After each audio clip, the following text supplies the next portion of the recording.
Anyong guys, for today's recipe, papakita ko sa inyo kung paano ko gumawa ng tortilla.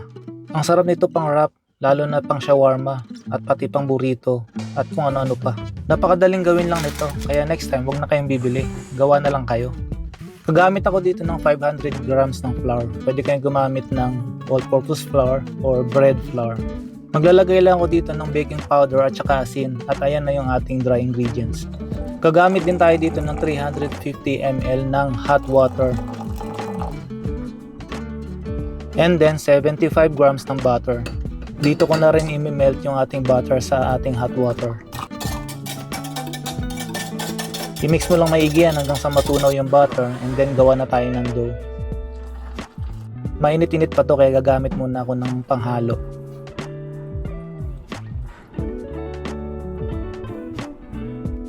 After nyan, medyo lalamig na ng konti at ininid na natin. Saktong-sakto tong recipe natin mga guys, kaya i-follow nyo na to. At dahil baking powder ang gamit natin, hindi na natin to kailangan paalsahin. So ininid ko lang siya dito ng mga 8 to 10 minutes.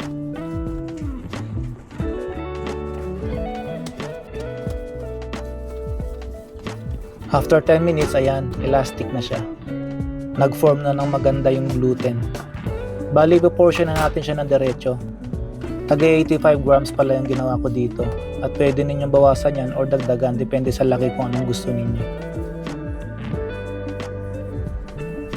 Ibo-bowl ko lang to lahat, and then iset aside natin siya ng mga 20 minutes para mag-relax yung dough at madali siyang i-flatten.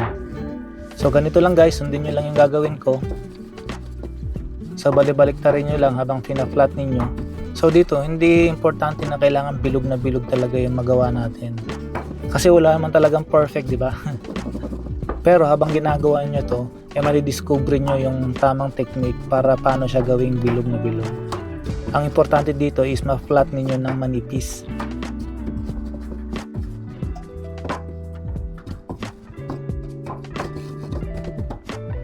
At itong pagluluto dito, may technique dito.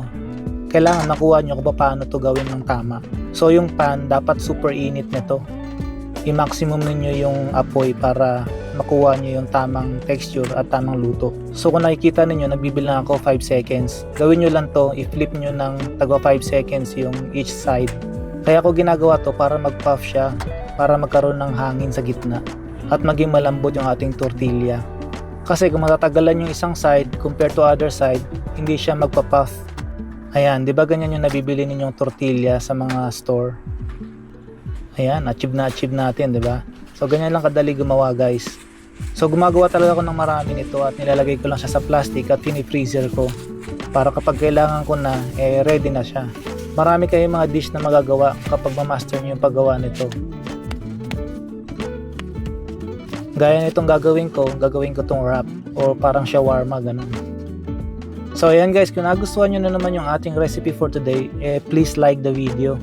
And comment na rin kayo sa comment below kung ano pa yung mga pwedeng gawin natin o pwede nating ipan-toppings dito.